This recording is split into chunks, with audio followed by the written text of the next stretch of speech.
আমি অসহায় মানুষ, আমার ঘরটা আপনারা যেই হয়তো এক জায়গায় একটু ব্যবস্থা করে দেন দয়া করে, আমি আপনাকে দুই রাখাত নামাজ পড়ব।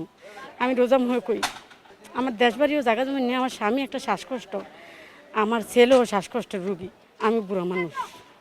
আমার আমি সরকারের কাছে এই আবদারটা করি, আমার একটু হ্যাঁ, এটা খালের মাঝখানে, আমি খালের মাঝখানে খালের মাঝখানে বাড়ি করছি। আমি তরকারি মরকারি বেচছি, একটা গরু কিনছিলাম, ওই গরুটা নিয়ে আমি এই জায়গায় থাকতাম, বুঝছেন।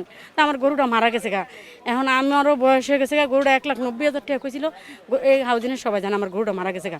আমার দেশ বাড়িও জায়গা জমিন নেই, কোনো জায়গায় আমার জায়গা জমিন নাই, আমি অসহায় মানুষ। এই জায়গায় এলাকা সরকারি জায়গায় মনে করছি যে সরকারি জায়গায় আমি পড়ে থাকলে সরকারের যে সময় লাগে হ্যাঁ সময় আমার লয়ে যাইব।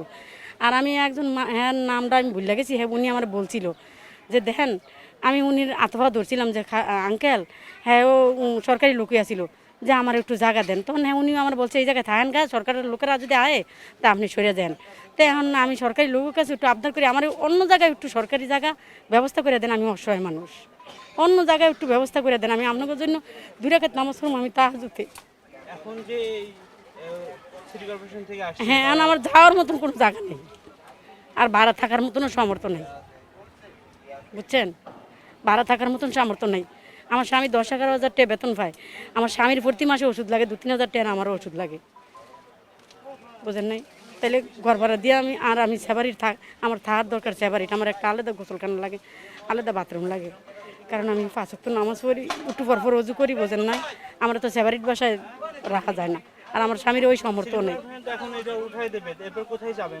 যাওয়ার মতন কোনো সামর্থ্য নেই, আমার কোনো জায়গা নেই যাওয়ার মতন।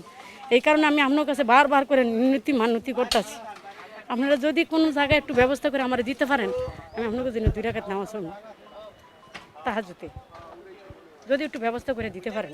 এই আবদার সরকারের কাছে আমার আবদার, সরকারের যে কোনো জায়গায় ইচ্ছা করলে আমার পারবো দিতে, ইচ্ছা করলে আমার পারবো দিতে, আমার এই একটু আবদার করি আপনার কাছে।